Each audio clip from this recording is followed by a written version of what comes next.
વિદ્યાર્થી મિત્રો, આજથી આપણે ધોરણ 12માં પ્રકરણ નંબર 2 સ્થિત વિદ્યુત સ્થિતિમાન અને કેપેસિટન્સની શરૂઆત કરવા જઈ રહ્યા છું. મિત્રો, આ ચેપ્ટર પણ સ્થિત વિદ્યુત શાસ્ત્ર એટલે કે ઇલેક્ટ્રોસ્ટેટિક્સને લગતું જ છે. અહીંયા ફક્ત વધારાની માહિતી તરીકે કેપેસિટન્સ એટલે કે કેપેસિટરને લગતી કેટલીક બાબતોનો સમાવિષ્ટ કર્યો છે. તો સૌપ્રથમ આપણે સ્થિત વિદ્યુત સ્થિતિમાનના કિસ્સાઓનો અભ્યાસ કરીશું. તેમાં પ્રસ્તાવના સ્વરૂપે આપણે સંરક્ષી બળોનો અભ્યાસ કરવો જરૂરી છે. સંરક્ષી બળો એટલે શું તે આપણને ખ્યાલ હોવું જોઈએ. ધોરણ 11માં આપણે સંરક્ષી બળોની માહિતી મેળવી ગયા છે. ચેપ્ટર નંબર 6માં ફરીથી તેને યાદ કરી લઈએ કે સંરક્ષી બળો એટલે શું. તો મિત્રો, સંરક્ષી બળની વ્યાખ્યા સમજીએ કે જે બળ વડે થતું કાર્ય પદાર્થના પ્રારંભિક અને અંતિમ સ્થાન પર જ આધારિત હોય, તેના ગતિમાર્ગ પર આધારિત ન હોય તેવા બળોને આપણે સંરક્ષી બળો કહી શકીએ. એવા બળો કે જેમના વડે થતું કાર્ય પ્રારંભિક અને અંતિમ સ્થાન એટલે કે જ્યાંથી શરૂ થાય અને જ્યાં પૂર્ણ થાય તે બંને સ્થાન પર જ આધારિત હોય, પણ કયો ગતિમાર્ગ અપનાવ્યો, કયા ગતિમાર્ગે થઈને આ કાર્ય થયું એ ગતિમાર્ગ પર આધારિત ન હોય તેવા બળો સંરક્ષી બળો છે. દાખલા તરીકે કયા બળો છે? તો ગુરુત્વાકર્ષણ બળ સંરક્ષી બળ, સ્પ્રિંગ બળ જેને તમે પુનઃસ્થાપક બળ પણ કહો છો એ પણ સંરક્ષી બળ છે. અને અહીંયા ધોરણ 12માં આપણે ભણીશું વિદ્યુતીય બળ અને ચુંબકીય બળ. તો આ બધા બળો જે આવશે એ બધા જ સંરક્ષી બળો હશે, કારણ કે તે આ વ્યાખ્યાને સેટિસ્ફાય કરે છે કે આ બધા જ બળો વડે થતું કાર્ય તેમના પ્રારંભિક અને અંતિમ સ્થાન પર જ આધારિત હશે. આપણે એને ચર્ચામાં આગળ લઈશું. તેમના ગતિમાર્ગ પર આધારિત હશે નહીં. તો આવા બળોને આપણે સંરક્ષી બળો કહીશું.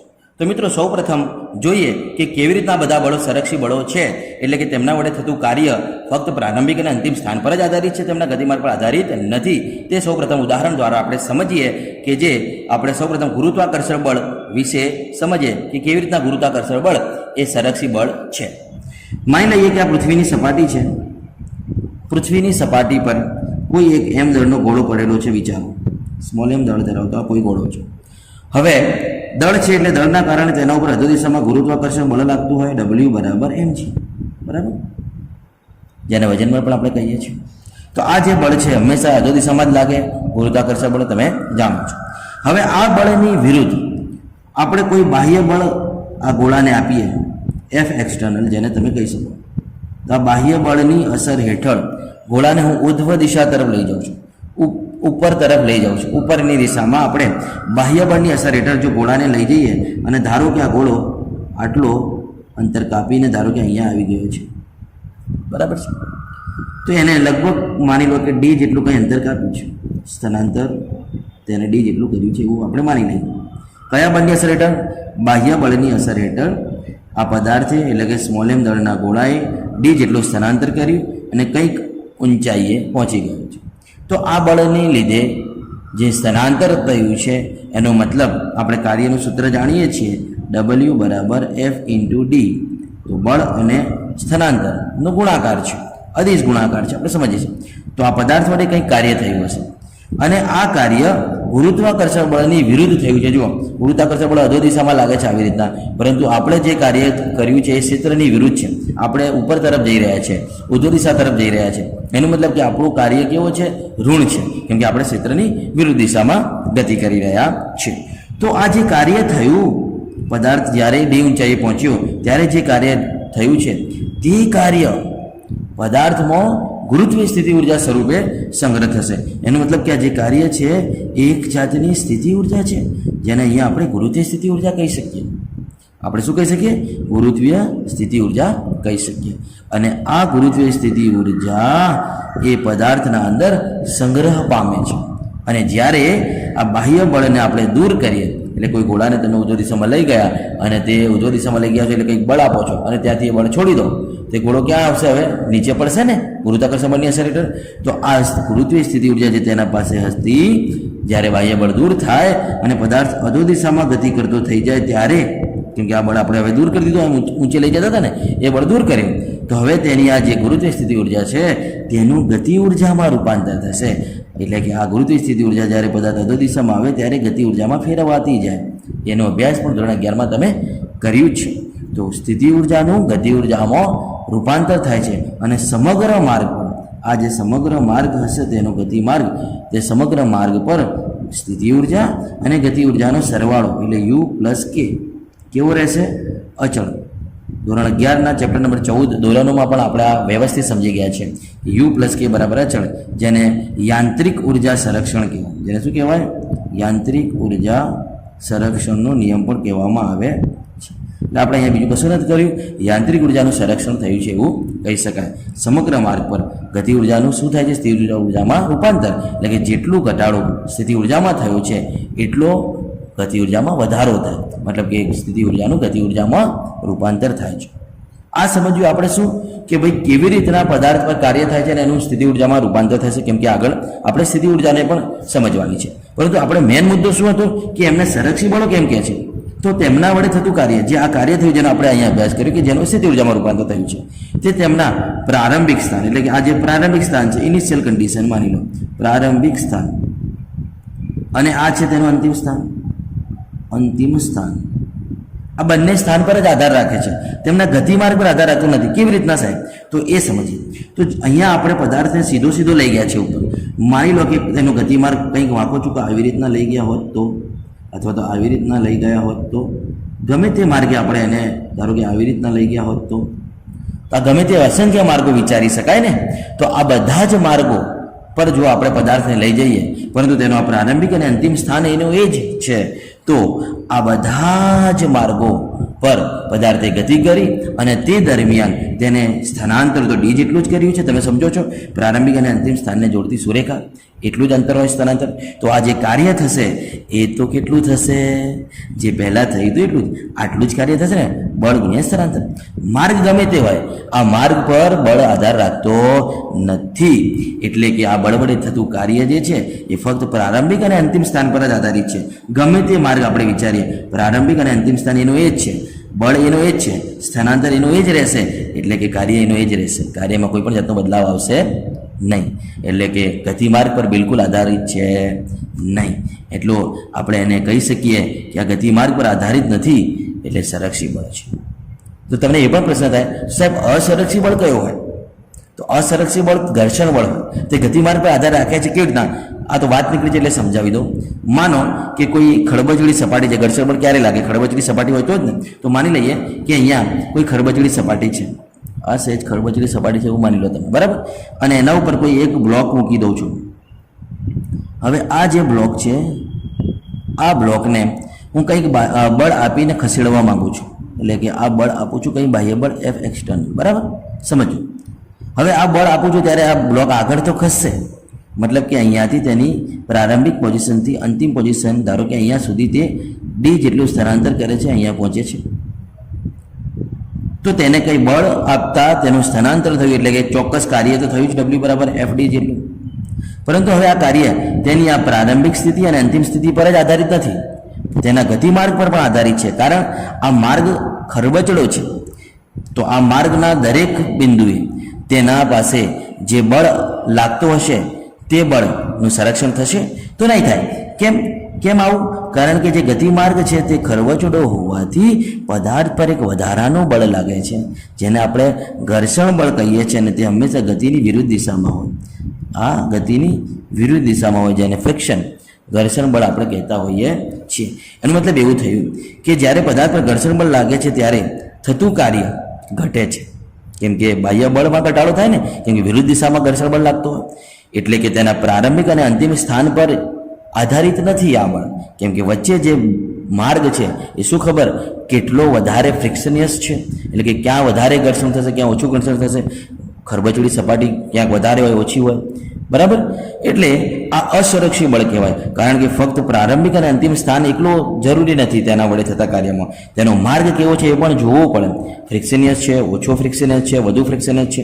એટલે કે આ જે ઘર્ષણ બળ છે તે અસંરક્ષી બળ કહેવાય, બરાબર? કેમ કે તેના વડે થતું કાર્ય ફક્ત પ્રારંભિક અને અંતિમ સ્થાન પર એકલું આધારિત નથી, પરંતુ તેના ગતિમાર્ગ પર પણ આધારિત છે. આ ફક્ત સમજાવવા માટે તમને એક્ઝામ્પલ આપ્યું કે અસંરક્ષી બળ કેવી રીતના હોય છે ઘર્ષણ બળ, બરાબર? આપણે ફક્ત વાત અહીંયા કરવાની છે સંરક્ષી બળોની. તો આપણે સમજ્યું કે જે આ ગુરુત્વાકર્ષણ બળ હતો તે સંરક્ષી બળ કેવી રીતના છે? તો પ્રારંભિક અને અંતિમ સ્થાન પર જ આધારિત છે. એનો ગતિમાર્ગ તમે ગમે તે પસંદ કરો તેના પર આધારિત હોતો નથી, બરાબર? બીજી વાત જો અહીંયા કરવી હોય તો આ જે કાર્ય થયું છે તે ગુરુત્વીય સ્થિતિ ઉર્જા સ્વરૂપે સંગ્રહ થાય છે અને તેનો પણ આપણે આગળ વિદ્યુત ભાર માટે વિદ્યુત સ્થિતિ ઉર્જાનો અભ્યાસ કરવાનો છે. તો અહીંયા થોડું સમજીએ, થોડું ડિટેલમાં, કે પદાર્થ અહીંયાથી જે ઊંચાઈએ જાય છે ત્યારે તેની સ્થિતિ ઉર્જામાં જે ફેરફાર થાય છે તેટલું જ તેના વડે કાર્ય થાય છે મિત્રો. એટલે યાદ રાખજો, આ કાર્ય એ જ સ્થિતિ ઉર્જાનો ફેરફાર છે, કેમ કે સ્થિતિ ઉર્જાનું નિરપેક્ષ મૂલ્ય મહત્વનું નથી, તેનો ફેરફાર જ મહત્વનો છે. આ બધી જ નોંધપાત્ર બાબતો આપણે આગળ ભણીશું. ફક્ત અહીંયા એટલું ધ્યાન રાખો કે ગુરુત્વાકર્ષણ બળ સરકશે એટલા માટે છે કે તેના વડે જે કાર્ય થયું છે તે ગતિમાર્ગ પર આધારિત નથી. જો આપણે ગમે તેટલા અસંખ્ય ગતિમાર્ગ વિચારી શકીએ છીએ. બીજું એક્ઝામ્પલ લઈએ, ચલો સ્પ્રિંગ બળને પણ સમજીએ. માની લો કે કોઈ એક જડિત આધાર છે અને આ જડિત આધાર પર કોઈ સ્પ્રિંગ એક બ્લોક સાથે લટકાવેલી છે. આ કોઈ સ્પ્રિંગ છે, એની સાથે કોઈ આ બ્લોક છે, બરાબર. હવે આ બ્લોક જે છે તે શરૂઆતમાં x બરાબર 0 પોઝિશન પર છે એવું આપણે માની લઈએ છીએ. હવે જો આ સ્પ્રિંગને દબાડવામાં આવે, એટલે કે બાહ્ય બળ આપી તેને દબાવો અથવા તો શું કરો, ખેંચો, તેને કમ્પ્રેસ કરો અથવા તો એક્સટેન્ડ કરો, બાહ્ય બળ ગમે તે દિશામાં આપી શકાય. તો શું થશે સમજો. તો જ્યારે માની લઈએ કે આપણે અહીંયા કોઈ બાહ્ય બળ નીચે તરફ અધો દિશામાં આપીએ છીએ, તમે દબાવી પણ શકો, બરાબર.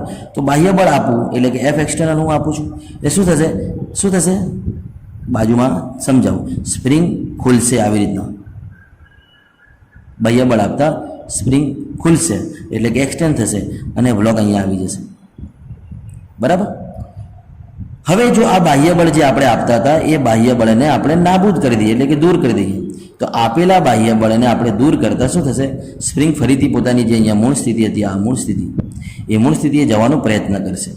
એટલે કે એ કયા બળની અસર હેઠળ જશે, સ્પ્રિંગના અંદર રહેલા પુનઃસ્થાપક બળ, જેને આપણે સ્પ્રિંગ બળ એફએસ કહીએ છીએ, બરાબર. એનો મતલબ જ્યારે આપણે આ બાહ્ય બળ આપ્યું અને પદાર્થ આ સ્થિતિએ પહોંચ્યું છે ત્યારે તેને કંઈક સ્થળાંતર કર્યું છે બળ આપતા, એટલે કે કાર્ય થયું છે અને આ કાર્ય આ પદાર્થ પાસે સ્થિતિ ઉર્જા રૂપે સંગ્રહ થયું છે.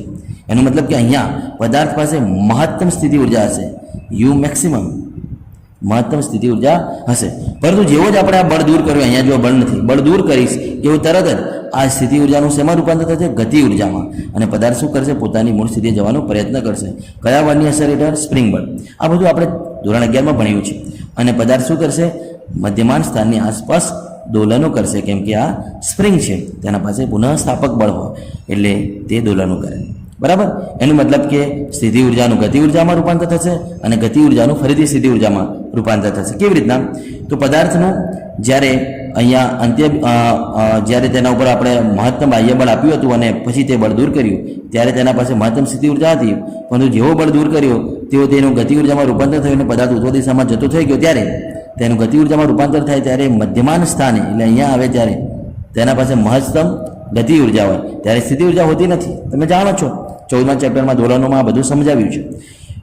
ફરીથી અહીંયાથી તે આગળ વધશે, ધીમે ધીમે ધીમે ધીમે ધીમે ધીમે બ્લોક અહીંયા આવશે, સ્પ્રિંગ કોમ્પ્રેસ થશે, દબશે અને બ્લોક ધારો કે અહીંયા આવ્યો છે. તો હવે ફરીથી તેના પાસે મહત્તમ સ્થિતિ ઉર્જા હશે અને ફરીથી પુનઃસ્થાપક બળની અસર હેઠળ પદાર્થ શું કરશે, મૂળ સ્થિતિએ જવાનો પ્રયત્ન કરશે, ફરીથી સ્થિતિ ઉર્જાનું ગતિ ઉર્જામાં, ગતિ ઉર્જાનું સ્થિતિ ઉર્જામાં, આમ રૂપાંતર થતું જ રહેશે, બરાબર. એટલે કે અહીંયા પણ શું થશે, ગતિ ઉર્જા અને સ્થિતિ ઉર્જાનો સરવાળો અચળ રહેશે, એટલે કે યાંત્રિક ઉર્જાનું સંરક્ષણ થશે. આ જ યાંત્રિક ઉર્જાનું સંરક્ષણ છે, બરાબર.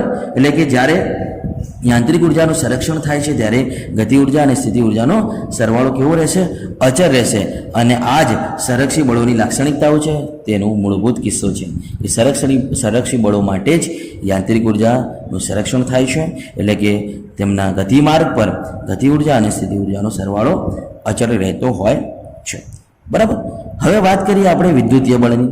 વિદ્યુતીય બળ પણ સંરક્ષી બળ છે, તો તેના અંદર પણ આવું કંઈક થતું હશે કે જ્યારે આપણે આવા બળની વિરુદ્ધ દિશામાં કોઈ બાહ્ય બળ આપીએ અને પદાર્થને ગતિ કરાવીએ તો તેના અંદર પણ કંઈ સ્થિતિ ઉર્જા સ્વરૂપે આ કાર્ય સંગ્રહ થતો હશે અને એ બળ દૂર કરીએ તો તેનું ગતિ ઉર્જામાં રૂપાંતર થતું હશે.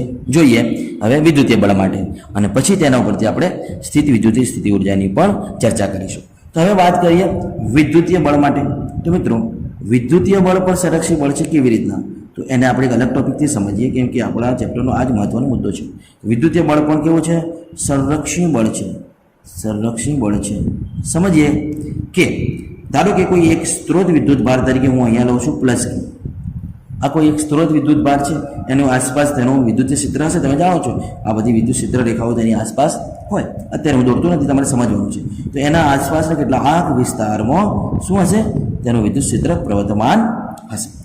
આ વિદ્યુત ક્ષેત્રની અંદર કોઈ પરીક્ષણ વિદ્યુત ભાર, ધારો કે હું અહીંયા લઉં છું, કોઈ પરીક્ષણ વિદ્યુત ભાર ક્યુ હું અહીંયા લઉં છું.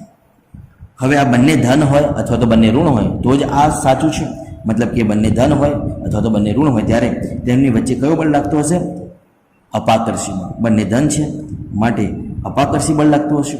અને આ વિદ્યુત ભાર જે છે, પરીક્ષણ વિદ્યુત ભાર, એ તો ખૂબ નાનું હોય છે, તમે જાણો છો. એટલે કે તેની હાજરીની આના ઉપર કોઈ અસર થતી નથી. એટલે કે તેના લીધે આ જે પ્લસ ક્યુ સ્ત્રોત વિદ્યુત ભાર છે એ ખસી ન જતો હોય. આપણે વિદ્યુત ક્ષેત્રમાં સમજ્યું છે. એનો મતલબ કે પ્લસ ક્યુ છે, ક્યુને કંઈક બળ આપશે અને તે અપાકર્ષી બળ હશે, આપણે જાણીએ છીએ. મતલબ કે અહીંયા આ બંને બળ વચ્ચે જે બળ લાગે છે તે વિદ્યુતીય બળ Fe છે. વિદ્યુતીય બળ Fe છે, બરાબર, જે અપાકર્ષી છે. આ કયો બળ છે? અપાકર્ષી બળ છે, બરાબર. જે આ વિદ્યુત ભારને જોડતી રેખા પર જ લાગતો હોય એ પણ તમે જાણો છો. આ વિદ્યુત ભારોને જોડતી રેખા પર જ લાગતો હોય છે, બરાબર. હવે આ વિદ્યુત ભાર, જે પરીક્ષણ વિદ્યુત ભાર છે, તેને હું કંઈક બાહ્ય બળ આપું, F એક્સટર્નલ, કંઈક બાહ્ય બળ આપી અને તેને શું કરું? આ ધારો કે કંઈ આર બિંદુએ રહેલું છે ત્યાંથી કંઈક પી બિંદુએ લાવવાનો પ્રયત્ન કરું. આરથી પી બિંદુ સુધી લઈ જવાનો પ્રયત્ન કરું. કયા બળની વિરુદ્ધ દિશામાં આપણે જઈ રહ્યા છીએ? જુઓ, વિદ્યુતીય બળ, જે અપાકર્ષી બળ છે તેની વિરુદ્ધ દિશામાં આપણે કોઈ બાહ્ય બળ આપી આ પરીક્ષણ વિદ્યુત ભારને ક્યાં લઈ જઈએ છીએ? વિદ્યુત બળની વિરુદ્ધ દિશામાં. તો કંઈક સ્થાનાંતર કરીને પદાર્થ અહીંયા પહોંચશે. માનો કે તેને અહીંયા પણ ડી જેટલો સ્થાનાંતર કર્યો છે. તો સ્થાનાંતર કરીને પદાર્થ પી બિંદુએ પહોંચ્યો ત્યારે અહીંયા પણ આ પદાર્થ પર કંઈક કાર્ય થશે, W બરાબર F ડી જેટલું. હવે બાહ્ય બળ વડે પણ કાર્ય થાય અને વિદ્યુતીય બળ વડે પણ કાર્ય થાય, પરંતુ બાહ્ય બળ વડે થતું કાર્ય ધન અને વિદ્યુતીય બળ વડે થતું કાર્ય ઋણ થશે, જેનો આપણે આગળ સ્થિતિ ઉર્જામાં અભ્યાસ કરીશું. અહીંયા એ સમજવાનું છે કે સંરક્ષી બળ કેવી રીતના છે, બરાબર. તો આ બળ વડે જેટલું આ વિદ્યુત ભારે સ્થાનાંતર કર્યું, પરિણામે તે આર બિંદુથી પી બિંદુએ પહોંચી ગયો. એટલે કે WRP, આર બિંદુથી પી બિંદુ સુધી પહોંચવા માટે તેને કરેલો સ્થાનાંતર અને જે બળની અસર હેઠળ આ સ્થાનાંતર થયું છે, તો પરિણામે કંઈક કાર્ય થયું છે અને આ કાર્ય આ પદાર્થ પાસે અહીંયા પી બિંદુએ સ્થિતિ ઉર્જા સ્વરૂપે સંગ્રહ થયું છે. એટલે કે WRP બરાબર અહીંયા છે સ્થિતિ ઉર્જા U, બરાબર. અને જ્યારે આ બળ દૂર કરી દેવામાં આવે ત્યારે ફરીથી આ પદાર્થ શું કરશે? અપાકર્ષી બળની અસર હેઠળ શું કરશે? ગતિમાં આવી જશે અને ફરીથી પોતાની મૂળ સ્થિતિ જવાનો પ્રયત્ન કરશે. એટલે કે આ ગતિ ઉર્જામાં રૂપાંતર કરશે સ્થિતિ ઉર્જા. આ સ્થિતિ ઉર્જાનું શું થશે? ગતિ ઉર્જામાં રૂપાંતર થશે. એટલે કે આ ત્રણેય કેસમાં સામ્યતા છે. તેઓ સંરક્ષી બળ છે. કેમ? અહીંયા પણ જુઓ, પ્રારંભિક અને અંતિમ સ્થાન પર જ આધારિત હતું, ગતિમાર્ગ પર આધારિત હતું નહીં કાર્ય. અહીંયા પણ પ્રારંભિક અને અંતિમ સ્થાન પર જ આધારિત છે કાર્ય, ગતિમાર્ગ પર આધારિત છે નહીં. સ્પ્રિંગને આમ ખેંચો, આમ ખેંચો, આમ ખેંચો, ગમે તેમ ખેંચો, ગતિમાર્ગ પર આધારિત છે નહીં. તે જ પ્રમાણે વિદ્યુત ભાર માટે પણ એ જ કિસ્સો છે કે જ્યારે આ જે બળ લાગે છે, જે વિદ્યુતીય બળ છે, સંરક્ષી બળ, જે અપાકર્ષી બળ છે, તેની વિરુદ્ધ દિશામાં આપણે કોઈ બાહ્ય બળ આપી અને પદાર્થને કાર્ય કરાવીએ, પદાર્થ ઉપર કંઈ કાર્ય કરીએ ત્યારે એ કાર્ય શું કર્યું? તો સ્થિતિ ઉર્જા રૂપે સંગ્રહ થયું છે અહીંયા. અને જ્યારે આ બળ દૂર કરીએ છીએ ત્યારે આ સ્થિતિ ઉર્જાનું શું થશે? ગતિ ઉર્જામાં રૂપાંતર થશે. અપાકર્ષી બળની અસર શું કરશે? આ નાનકડું વિદ્યુત ભાર છે ને પરીક્ષણ, એ દૂર તરફ જતો થશે. મતલબ કે સ્થિતિ ઉર્જાનું ગતિ ઉર્જામાં રૂપાંતર થશે. અને અહીંયા પણ ગતિ ઉર્જા અને સ્થિતિ ઉર્જાનો સરવાળો કેવો રહેશે? અચળ રહેશે. મતલબ કે યાંત્રિક ઉર્જાનું અહીંયા પણ સંરક્ષણ થાય છે. યાંત્રિક ઉર્જાનું શું થાય છે? સંરક્ષણ થાય છે. અને અહીં પણ પદાર્થનો, એટલે કે અહીં વિદ્યુત ભારનું પ્રારંભિક અને અંતિમ સ્થાનીનો એ જ છે.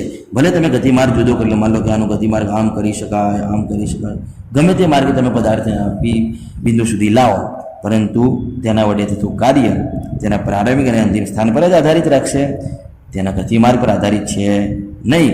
એટલે વિદ્યુતીય બળ પણ સંરક્ષી બળ છે.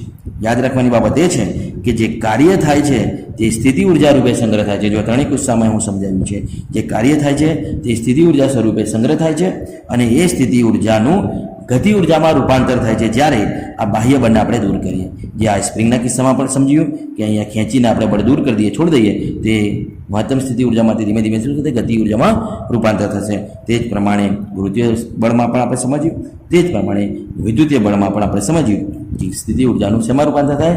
ગતિ ઉર્જામાં.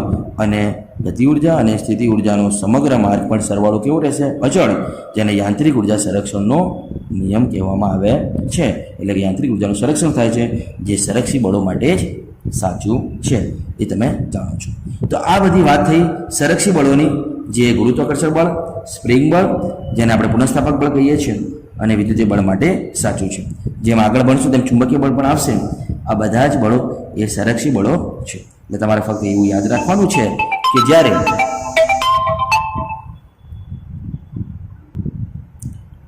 એટલું યાદ રાખવાનું છે કે જ્યારે આવા બળોની વિરુદ્ધ કોઈ બાહ્ય બળ આપી પદાર્થને એક બિંદુથી બીજા બિંદુએ લઈ જવામાં આવે, એક બિંદુથી બીજા બિંદુએ લઈ જવામાં આવે છે, ત્યારે તે પદાર્થ પર કંઈક કાર્ય થાય છે, અને એ કાર્ય પદાર્થની સ્થિતિ ઉર્જા રૂપે સંગ્રહ થાય છે. અને જ્યારે આ બળ આપણે દૂર કરી લઈએ, આ એક્સટર્નલ બળ જ્યારે આપણે દૂર કરી લઈએ, ત્યારે આ સ્થિતિ ઉર્જાનું ગતિ ઉર્જામાં રૂપાંતર થાય છે, અને સમગ્ર માર્ગ પર ગતિ ઉર્જા અને સ્થિતિ ઉર્જાનો સરવાળો અચળ રહે છે, જેને યાંત્રિક ઉર્જા સંરક્ષણ પણ કહે છે, જે સંરક્ષી બળ માટે સાચું છે. તો મિત્રો આટલું યાદ રાખવાનું છે તમારે.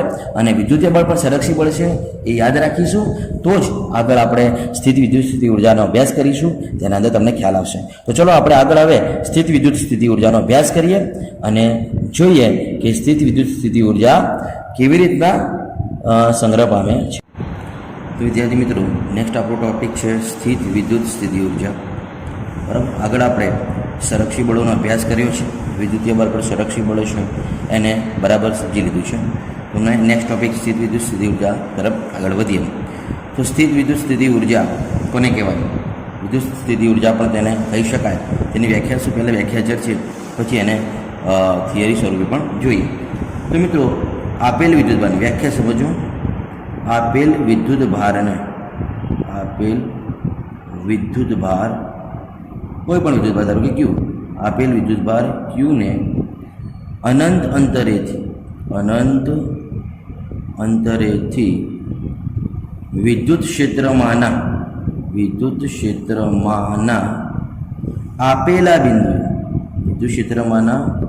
આપેલા બિંદુએ વિદ્યુત ક્ષેત્રની વિરુદ્ધ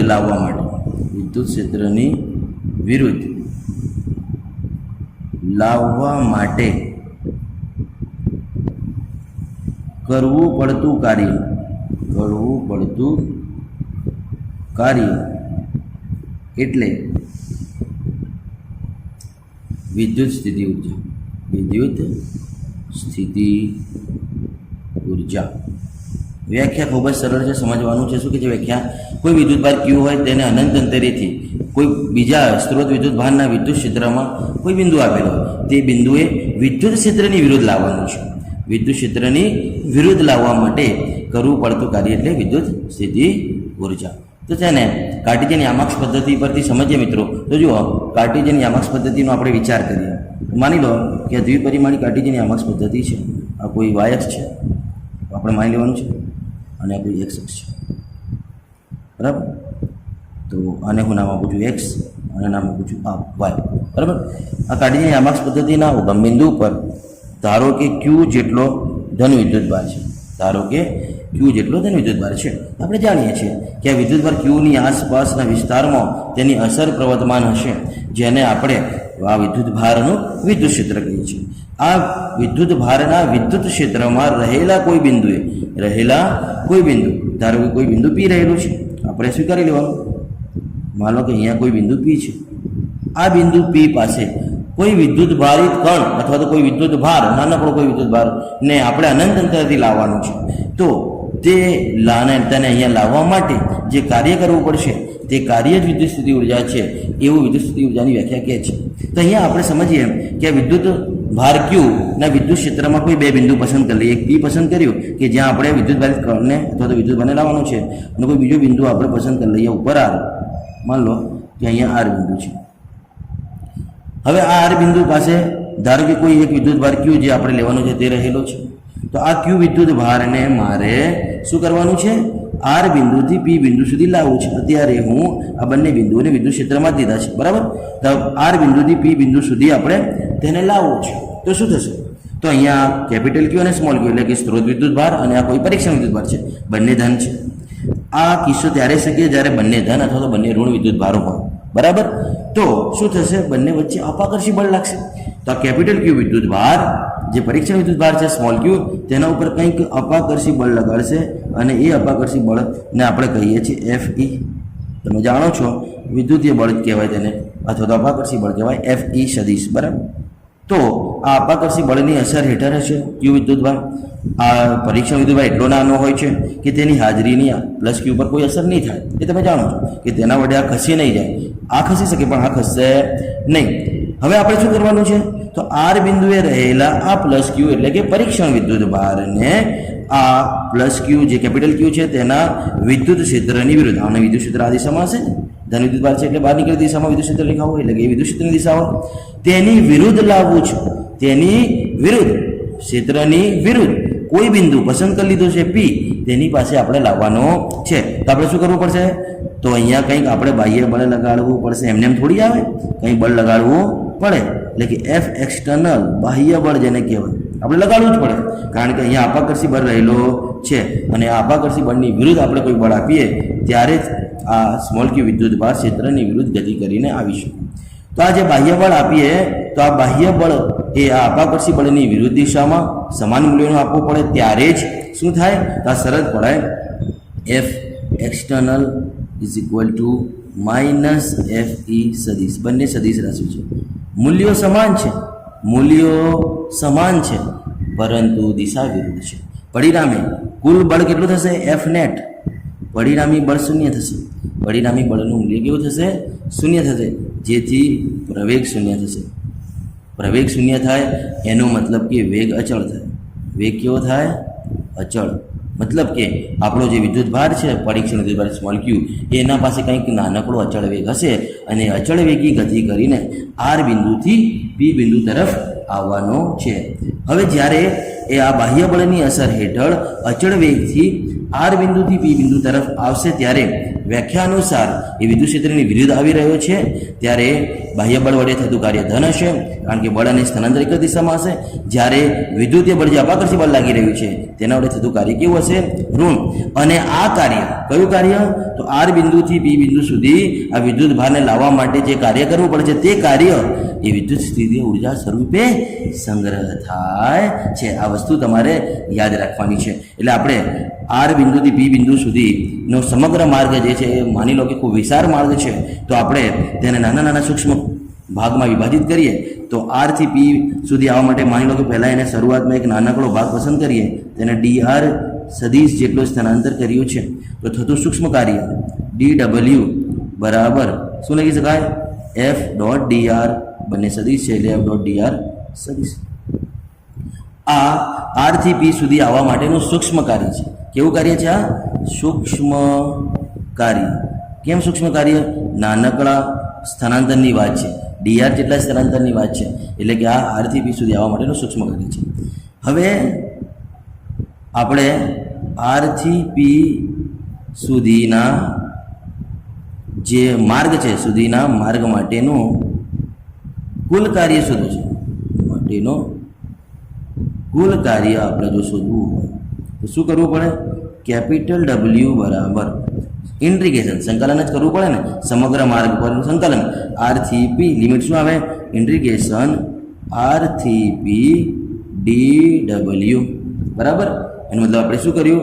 આરથી પીના સમગ્ર માર્ગ પર આવા નાના નાના સૂક્ષ્મ કાર્યોનો સરવાળો, એટલે કે અહીંયા આવા ઘણા બધા સૂક્ષ્મ ભાગો આપણે વિચારી શકીએ ને, આ દરેક ભાગો વડે થતા સૂક્ષ્મ કાર્યોનો સરવાળો એટલે કે સંકલન સમગ્ર માર્ગ પરનું, તો કુલ કાર્ય મળી જાય. એનો મતલબ આપણે અહીંયા લખી શકીએ ઇન્ટિગ્રેશન આરથી પી. આ કાર્ય ક્યાં થઈ રહ્યું છે? તો આરથી પી સુધીના માર્ગમાં, એટલે આપણે તેને WRP નામ આપી શકીએ. ઇન્ટિગ્રેશન આરથી પી DWની કિંમત શું હતી? તો કે ભાઈ F સદિશ ડોટ DR સદિશ બરાબર છે. તો અહીંયા આપણે લખી શકીએ કુલ કાર્ય WRP બરાબર ઇન્ટિગ્રેશન આરથી પી બાહ્ય બળ વડે થતું કાર્ય હોય તો એફની જગ્યા પર લેવાનું એફ એક્સટર્નલ સદિશ ડોટ ડીઆર સદિશ. આ કયું કાર્ય છે તો કે ભાઈ બાહ્ય બળ વડે થતું કાર્ય, બાહ્ય બળ જે આપણે લગાડ્યું છે તેના વડે થતું કાર્ય છે. બરાબર.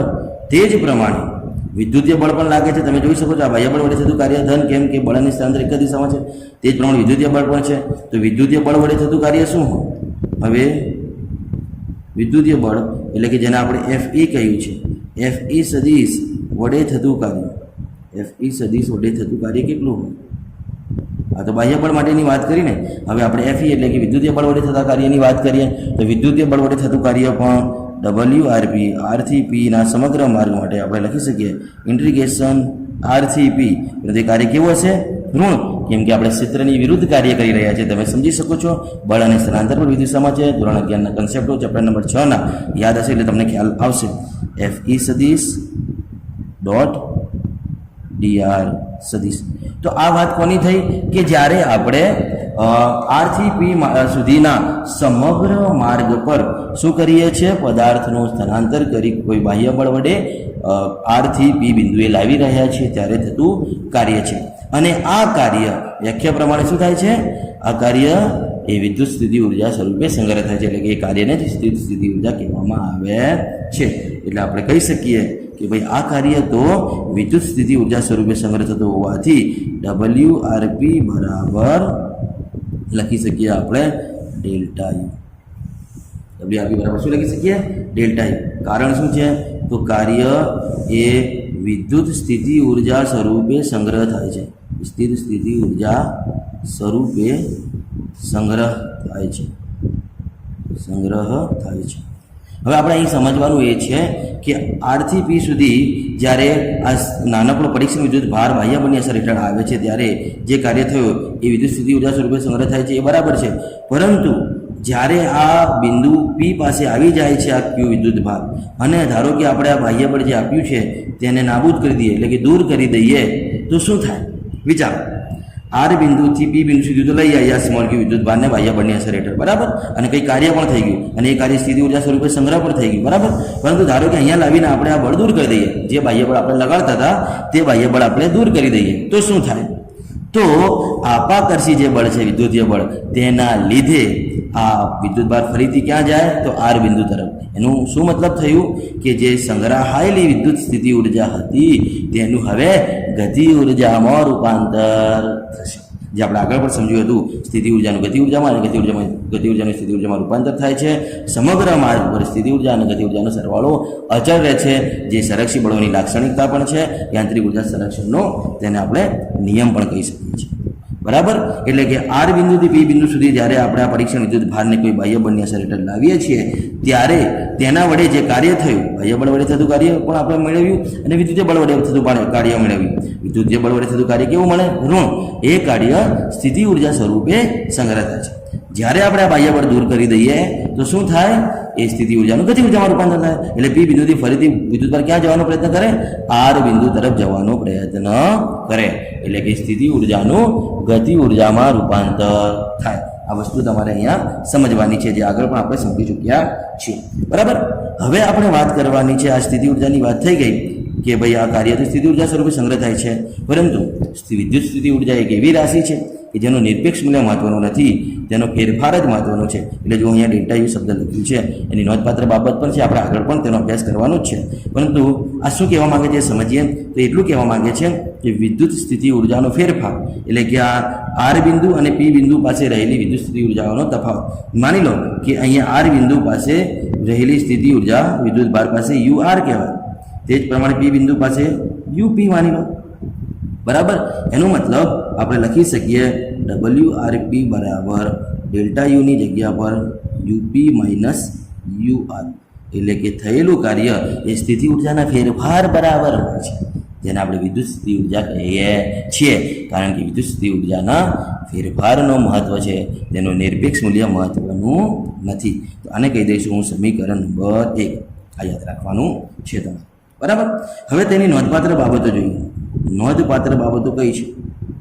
નોંધપાત્ર બાબત આ પણ સાથે સાથે પૂછી લે છે, એટલે આપણે ચર્ચા કરી લેવી સારી. નોંધપાત્ર બાબતોમાં જે તમે આગળ અભ્યાસ કરી ગયા છો સંરક્ષી બળનું, તેના વિશે આપણે પહેલાં લખવાનું છે કે આ જે સમીકરણ 1 જે છે તેની ડાબી બાજુનું પદ, એટલે કે આ જે આ કાર્ય છે એ કાર્ય સંરક્ષી બળ વડે થતું કાર્ય છે, કેમ કે આ વિદ્યુતીય બળ સંરક્ષી બળ છે અને આપણે સંરક્ષી બળ વડે થતું કાર્ય છે. તો આ સંરક્ષી બળ વડે થતું કાર્ય આપણે આગળ જોયું તે પ્રમાણે પ્રારંભિક અને અંતિમ સ્થાન પર જ આધાર રાખે છે. શું? પહેલી નોંધપાત્ર બાબત જે સંરક્ષી બળની લાક્ષણિકતા છે, સ્થાન પર આધાર રાખે છે. પ્રારંભિક સ્થાન અને અંતિમ સ્થાન પર આધારિત હોય છે. શું? તો કે ભાઈ સમીકરણ 1ની ડાબી બાજુનું પદ એટલે કે થયેલું કાર્ય R થી P સુધી વિદ્યુત ભારને લાવવા માટે થયેલું કાર્ય એ પદાર્થના પ્રારંભિક સ્થાન અને અંતિમ સ્થાન પર જ આધારિત છે. એટલે કે પ્રારંભ R પાસે હતો, પછી P પાસે આવ્યો, આ સ્થાનો પર જ આધારિત છે. તેના માર્ગ પર આધારિત નથી. કયા માર્ગે આવ્યો તે ઇમ્પોર્ટન્ટ નથી. એનું બધું આપણે લખી શકીએ અહીંયા, માર્ગ પર આધારિત નથી. માર્ગ પર આધારિત નથી, આ શબ્દ મહત્વનો છે. માર્ગ પર આધારિત નથી એનો મતલબ કે R થી P સુધી લાવવા માટે અસંખ્ય માર્ગો વિચારી શકાય. એક તો જે તમે માર્ગ વિચાર્યો છે તે તમે આવી રીતના પણ લાવી શકો, માની લો કે તમે આવી રીતના પણ લાવી શકો, ગમે તે માર્ગે આવી રીતના પણ લાવી શકો, ગમે તે માર્ગે લાવી શકો, પરંતુ જે કાર્ય છે આ જ રહેવાનો, એ કાર્ય સ્થિતિ ઉર્જા સ્વરૂપે સંગ્રહ થવાનો છે. કેમ કે આ સંરક્ષી બળ છે અને એ સંરક્ષી બળની લાક્ષણિકતા છે કે તે માર્ગ પર આધારિત છે નહીં, પ્રારંભિક સ્થાન અને અંતિમ સ્થાન પર જ આધારિત છે વિદ્યુત ભારના. બરાબર? તેનો કોઈ માર્ગ, ગમે તે અસંખ્ય માર્ગો આપણે પસંદ કરી શકીએ, તે માર્ગ પર આધારિત નથી, જે સંરક્ષી બળની લાક્ષણિકતા છે. બરાબર? અને બીજો મુદ્દો જે આપણે કહ્યું તે શું? તો કે ભાઈ વિદ્યુત સ્થિતિ ઉર્જાનું નિરપેક્ષ મૂલ્ય મહત્વનું નથી, તેનો ફેરફાર જ મહત્વનો છે. વિદ્યુત સ્થિતિ ઉર્જા એટલે કે યુનો શું નિરપેક્ષ મૂલ્ય મહત્વનું નથી. નિરપેક્ષ મૂલ્ય મહત્વનો નથી, ફેરફાર મહત્વનો છે. ફેરફાર જ મહત્વનો છે, જેનો આપણે ચર્ચા કરી. ફેરફાર જ મહત્વનો છે, એટલે કે ડેલ્ટા યુ બરાબર યુપી માઇનસ યુઆર. એટલે આપણે લખી શકીએ માટે ડેલ્ટા યુ બરાબર યુપી માઇનસ યુઆર. હવે ધારો કે વ્યાખ્યા પ્રમાણે જઈએ કે આપેલ વિદ્યુત ભાર ક્યુને આપણે અનંત અંતરેથી લાવતો હોઈએ એવું વિચાર કરીએ. એનો મતલબ કે આર બિંદુને માની લો અનંત અંતરે વિચારીએ, તો કોઈ અનંત અંતર આપણે અહીંયા દર્શાવી દઈએ. માની લો કે અહીંયા આર બિંદુ છે, અનંત અંતર છે, આવું આ માની લઈએ. બરાબર? આ અનંત અંતરેથી આપણે આર બિંદુને વિચારીએ અને ત્યાંથી આપણે કોઈ વિદ્યુત ભારને લાવી રહ્યા છીએ, તો વ્યાખ્યા પ્રમાણે આપણે કહી શકીએ આ વિદ્યુત ભાર ક્યુને અનંત અંતરેથી આપણે વિદ્યુત ક્ષેત્રમાં આપેલું બિંદુ P છે તેના પાસે વિદ્યુત ક્ષેત્રની વિરુદ્ધ લાવી રહ્યા છે. અને ફરીથી જે કાર્ય થશે એ કાર્ય સ્થિતિ ઉર્જા સ્વરૂપે સંગ્રહ થશે. એનો મતલબ કે આ આર બિંદુને આપણે અનંત અંતરે વિચાર્યું છે, લખી શકીએ યુપી માઇનસ યુ ઇન્ફાનાઇટ. બરાબર છે? તો હવે આપણે જાણીએ છીએ કે ઇન્ફાઇનાઇટ અંતરે સ્થિતિ ઉર્જા તો શૂન્ય થાય, જે ધોરણ 11 ચેપ્ટર નંબર 8 ગુરુત્વાકર્ષણમાં પણ તમે ભણી ગયા છો. બરાબર? એટલે કે યુ ઇન્ફાઇનાઇટ શૂન્ય થાય, એનો મતલબ આપણે લખી શકીએ ડેલ્ટા યુ બરાબર યુપી. ડેલ્ટા યુ બરાબર શું લખી શકો તમે? યુપી. બરાબર? અને એ તો શું થાય? સમીકરણ 1 પરથી જુઓ, ડેલ્ટા યુ તો શું છે? WRP. મતલબ કે આર બિંદુથી પી બિંદુ સુધી, આર બિંદુથી પી બિંદુ સુધી આ વિદ્યુત ભારને લાવવા માટે કરવું પડતું કાર્ય, એટલે કે પી બિંદુ પાસેની વિદ્યુત સ્થિતિ ઉર્જા. ક્યારે? પદાર્થને, એટલે કે આ વિદ્યુત ભારને આપણે અનંત અંતરેથી વિદ્યુત ક્ષેત્રમાં આપેલા પી બિંદુએ લાવીએ છીએ ત્યારે, વિદ્યુત ક્ષેત્રની વિરુદ્ધ લાવીએ છીએ ત્યારે થતું કાર્ય એ સ્થિતિ ઉર્જા. કયા બિંદુ સ્થિતિ ઉર્જા? તો કે ભાઈ આ પી બિંદુ સ્થિતિ ઉર્જા. કારણ આપણે અનંત અંતરથી લાવી રહ્યા છીએ અને અનંત અંતરે વિદ્યુત સ્થિતિ ઉર્જા કેવી હોય છે? શૂન્ય હોય છે. એટલે તમે અહીંયા કારણ પણ લખી શકો, કારણ કે you infinite is equal two શૂન્ય. અનંત અંતરે વિદ્યુત સ્થિતિ ઉર્જા કેવી હોય છે? શૂન્ય હોય છે.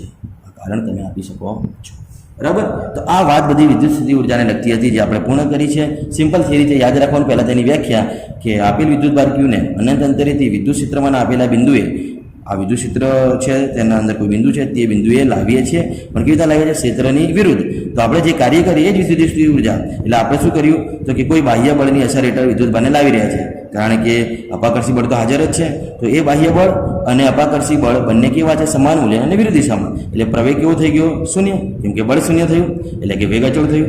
મતલબ કે આ વિદ્યુત ભાર કંઈક અચળ વેગી ગતિ કરીને આવી રહ્યો છે. તો હવે એ આવી રહ્યો છે ત્યારે આપણે આર થી પી સુધી લાવતા હોઈએ ત્યારે જે કાર્ય થાય એ જ વિદ્યુત સ્થિતિ ઉર્જા. તો આપણે એનું કાર્ય શોધવા માટે શું કર્યું? તો કે ભાઈ પહેલાં સૂક્ષ્મ કાર્ય શોધ. કેમ કે સમગ્ર માર્ગ હોય, કોઈ વિશાળ માર્ગ હોય તો આપણે પહેલાં તેને નાના નાના ભાગમાં વિભાજિત કરીએ છીએ. આ ફિઝિક્સનો નિયમ પણ છે. તો આપણે પહેલાં સૂક્ષ્મ કાર્ય શોધી લઈએ અને તેનું સમગ્ર માર્ગ પર સંકલન કરીને કુલ કાર્ય શોધી લઈએ. અને એ કુલ કાર્ય આપણે બાહ્ય બળ માટે પણ શોધ્યું, વિદ્યુતીય બળ માટે પણ શોધ્યું. અને વિદ્યુતીય બળ વડે થતું કાર્ય જે ઋણ મળે છે, કારણ કે ક્ષેત્રની વિરુદ્ધ કાર્ય થાય છે. અહીં તમે લખી શકો કારણ તરીકે ક્ષેત્રની વિરુદ્ધ કાર્ય થાય છે ને એટલા માટે ક્ષેત્રની વિરુદ્ધ કાર્ય થાય એટલા માટે તે કાર્ય ઋણ ગણાય અને તે કાર્ય સ્થિતિ ઉર્જા સ્વરૂપે સંગ્રહ પામે છે. બરાબર? જે વ્યાખ્યા છે તે સાબિત પણ થઈ જાય કે ભાઈ જે કાર્ય થયું હોય તે વિદ્યુત સ્થિતિ ઉર્જા છે અને વિદ્યુત સ્થિતિ ઉર્જાનો ફેરફાર મહત્વનો છે, તેનું નિરપેક્ષ મૂલ્ય મહત્વનો નથી. અને તેની નોંધપાત્ર બાબતો પણ આપણે જોઈ. સંરક્ષિત બળની લાક્ષણિકતા અને ફેરફાર મહત્વ નથી એ સમજવા માટે આપણે વ્યાખ્યા પ્રમાણે વિદ્યુતભારને ક્યાંથી લાવ્યા? હવે અનંત અંતરેથી. અને અનંત અંતરે વિદ્યુત સ્થિતિ ઉર્જા કેવી હોય? શૂન્ય હોય. એટલે કે આપણે વિદ્યુત સ્થિતિ ઉર્જાનો ફેરફાર એ પી બિંદુ પાસેની વિદ્યુત સ્થિતિ ઉર્જા મળી જાય છે, જે કરેલું કાર્ય છે. આ બધા જ મુદ્દાઓ આગળ પણ વિદ્યુત સ્થિતિમાન આપણે ભણવાનું છે તેમાં કામ લાગશે. વિદ્યુત સ્થિતિ ઉર્જા અને વિદ્યુત સ્થિતિમાનના અંદર એટલો જ ફરક. અહીંયા આપણે આપેલ વિદ્યુતભાર ક્યુ શબ્દ વાપરીએ છીએ, ત્યાં એકમ વિદ્યુતભાર શબ્દ વાપરીશું. એકમ વિદ્યુતભાર શબ્દ વાપરીશું. બરાબર?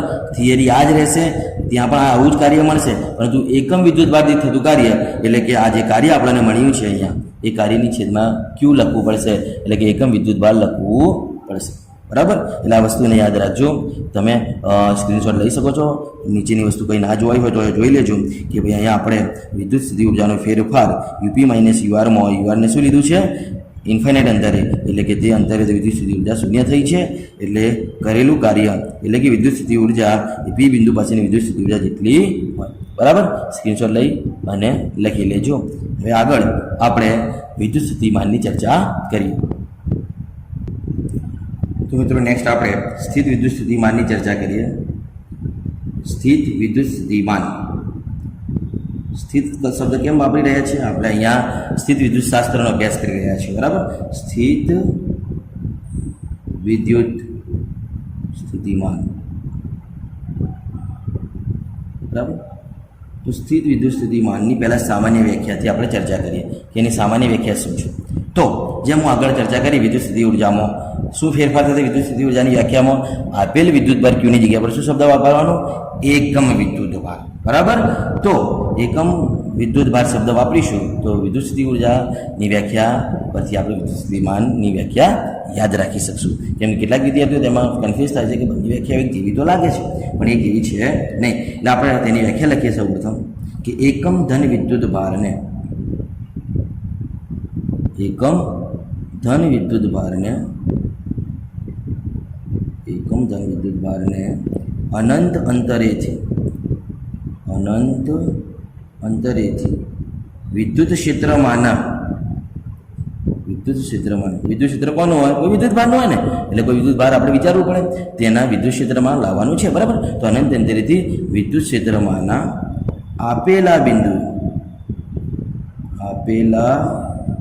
બિંદુએ વિદ્યુત ક્ષેત્રની વિરુદ્ધ પ્રવેગ રહિત. પ્રવેગ રહિત કેમ? એ હવે તમે સમજી ગયા છો, આગળ આપણે સમજી લીધું છે. પ્રવેગ રહિત લાવવા માટે વિદ્યુત ક્ષેત્રની વિરુદ્ધ કરવું પડતું કાર્ય. વિદ્યુત ક્ષેત્રની વિરુદ્ધ કરવું પડતું કાર્ય એટલે વિદ્યુત સ્થિતિમાન. બરાબર? તે બિંદુ પાસેનું વિદ્યુત સ્થિતિમાન કહે છે. ફરીથી વ્યાખ્યા રિપીટ કરું છું. એકમ ધન વિદ્યુતભાર શબ્દ વાપરીશું આપણે આપેલ વિદ્યુતભારની જગ્યા પર. તો એકમ ધન વિદ્યુતભારને ક્યાંથી લાવવાનો છે? ફરીથી અનંત અંતરેથી વિદ્યુત ક્ષેત્રમાંના આપેલા બિંદુએ, તમે જે બિંદુ પસંદ કરો, આગળ આપણે પી બિંદુ પસંદ કર્યું હતું. બરાબર? તે બિંદુએ પ્રવેગ રહિત કેમ? કેમ કે બાહ્ય બળ અને વિદ્યુતીય બળ કેવા થાય છે? સમાન, એટલે કે પ્રવેગ શૂન્ય થાય. પ્રવેગ રહિત લાવવા માટે આપણે વિદ્યુત ક્ષેત્રની વિરુદ્ધ કાર્ય કરીએ છીએ અને તે કાર્ય તે બિંદુ પાસે કે જે તે બિંદુ પાસે તમે આપેલ એકમ વિદ્યુતભારને લાવો છો તેનું વિદ્યુત સ્થિતિમાન કહે છે. એટલે સિમ્પલ સૂત્ર તેનું આપણે બનાવી શકીએ અને લખી શકીએ. માટે વિદ્યુત સ્થિતિમાન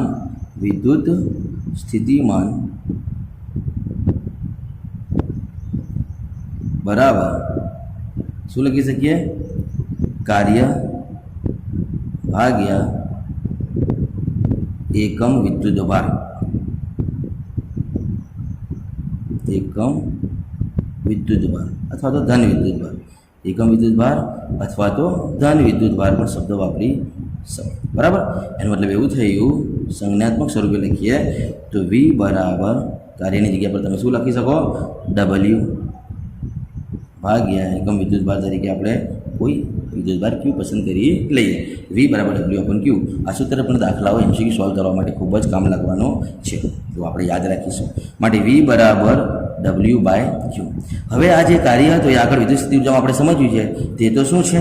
તો આ કાર્ય એ તો સ્થિતિ ઉર્જાનો ફેરફાર છે. કાર્ય એટલે શું? વિદ્યુત સ્થિતિ ઉર્જાનો ફેરફાર. એટલે આપણે લખી શકીએ ΔU/Q. લખી શકીએ કે ના લખી શકીએ? કેમ કે આગળ જોયું વિદ્યુત સ્થિતિ ઉર્જામાં કે કાર્ય એ વિદ્યુત સ્થિતિ ઉર્જા સ્વરૂપે સંગ્રહ થાય છે અને તેનો ફેરફાર મહત્વનો છે, એટલે આપણે ΔU શબ્દ વાપરતા હતા ને, WRP બરાબર ΔU. માટે ΔU/Q લખી શકીએ. એટલે આપણે એમ પણ લખી શકીએ કે V બરાબર UP માઇનસ ΔUની જગ્યા પર શબ્દ આ વિચારજો કેવી રીતના આવ્યો, UP માઇનસ U∞/Q.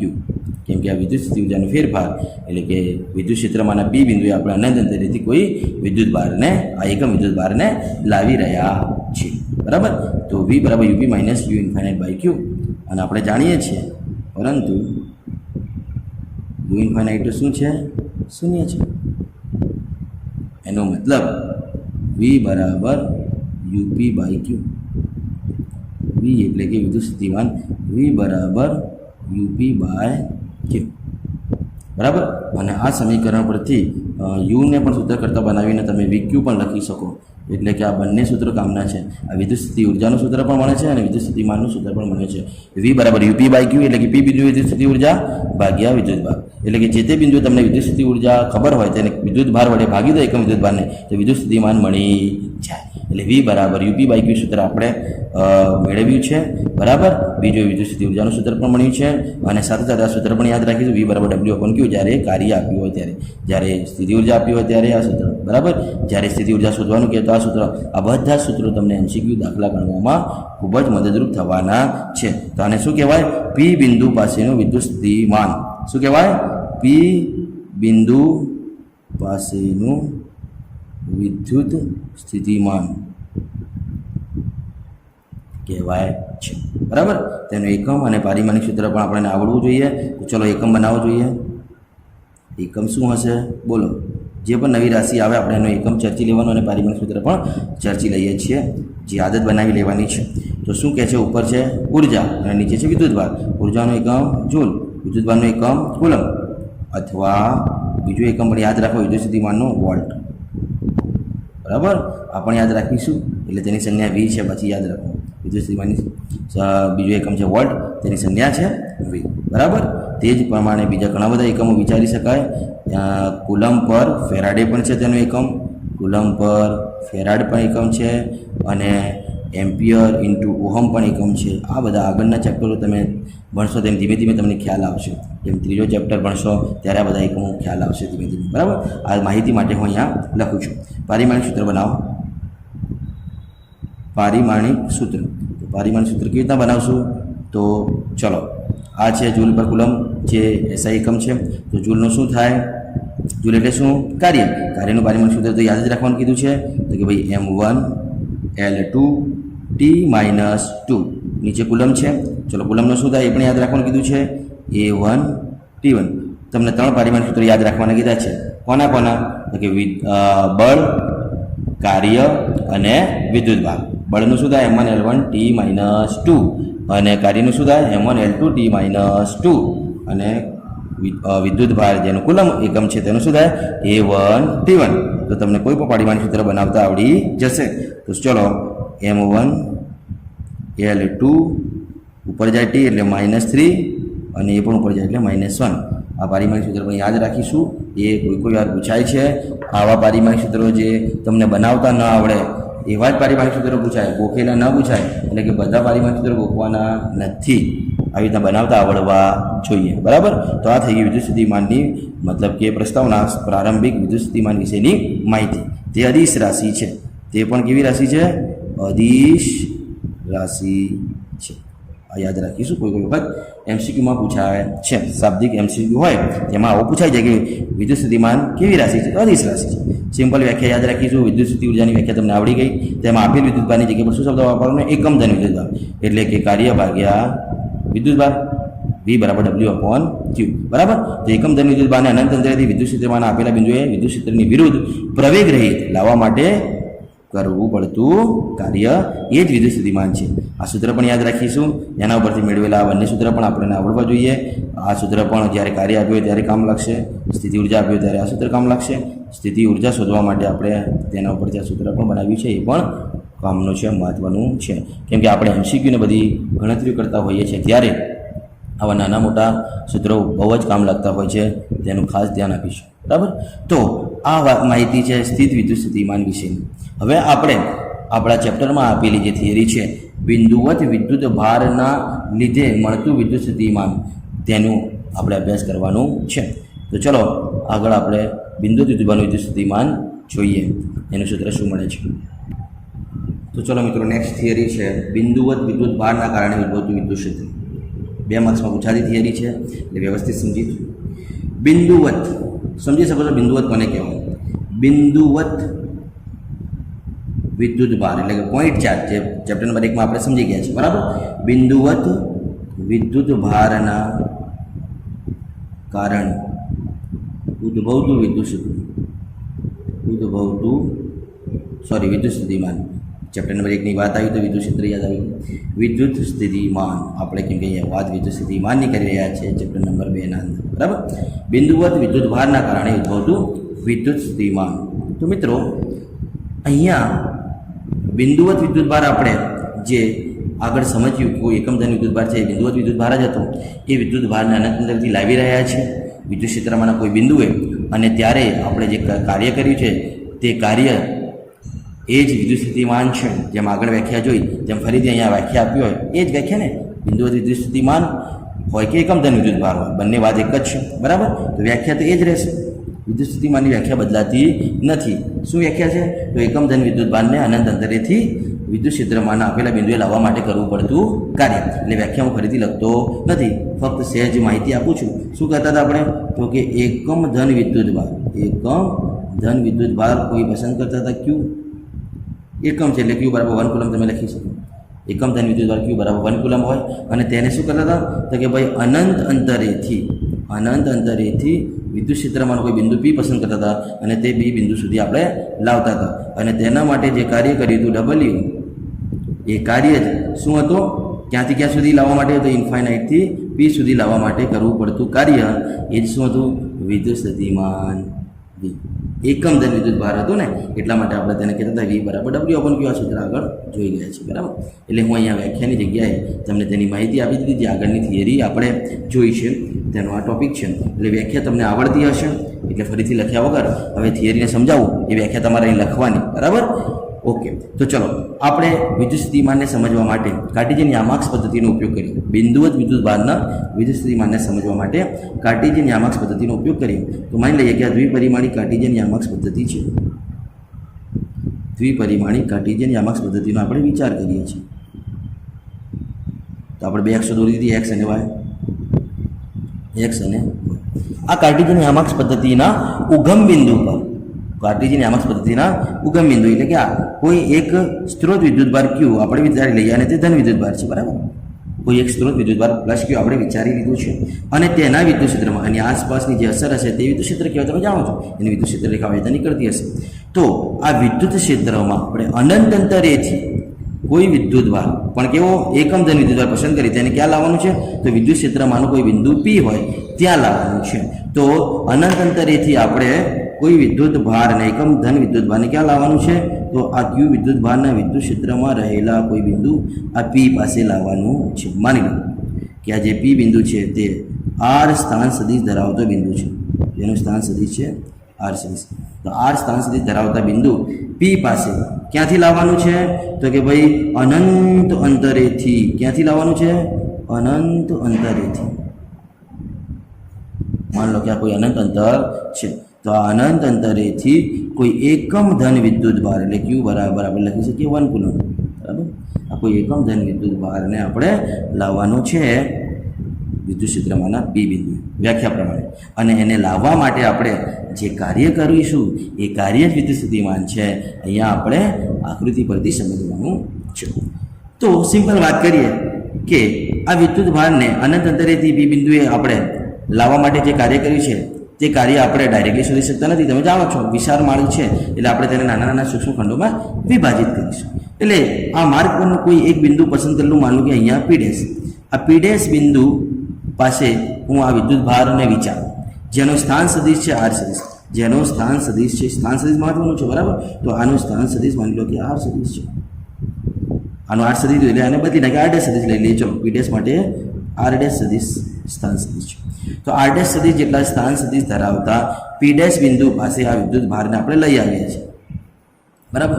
હવે અહીંયાથી તે કંઈક આગળ વધશે અને ડી આર ડેશ જેટલો સૂક્ષ્મ સ્થાનાંતર કરશે, ડી આર ડેશ સદિશ જેટલું કંઈક સૂક્ષ્મ સ્થાનાંતર કરે તે માટેનું આપણે સૂક્ષ્મ કાર્ય શોધી લઈએ અને સમગ્ર માર્ગ પર તેનું સંકલન લઈ લઈએ એટલે આપણને વિદ્યુત સ્થિતિમાન મળી જશે. સિમ્પલ, જેમ આગળ કર્યું હતું તેમ. એટલે વાત ફરીથી આગળ વધાવીએ કે આપણે આ એકમ ધન વિદ્યુત ભારને અનંત અંતરેથી વિદ્યુત ક્ષેત્રમાં આપેલ વિદ્યુત ભારના વિદ્યુત ક્ષેત્રમાંના કોઈ બિંદુ પી પાસે લાવવાનું છે. તો ફરીથી અહીંયા બંને વિદ્યુત ભારો ધન કે ઋણ હોય તો બંને વચ્ચે અપાકર્ષણ હોય. આપણે તેની જરૂરિયાત સમજી છે કે બંને વિદ્યુત ભારો કાં તો ધન હોવા જોઈએ કાં તો ઋણ હોવા જોઈએ. અહીંયા બંને વિદ્યુત ભાર કેવા છે? ધન. એટલે કે કંઈક અપાકર્ષી બળ તો લાગતું જ હશે, મતલબ કે FE સદિશ અપાકર્ષી બળ તો લાગે જ છે આ સ્મોલ ક્યુ વિદ્યુત ભાર પર, બરાબર. આ તો પરીક્ષણ વિદ્યુત ભાર છે એટલે કે તેની હાજરીને લીધે આના પર કોઈ અસર તો થતી નથી, ખલેલ પહોંચતી નથી. આ તો આપણે સમજ્યા છે.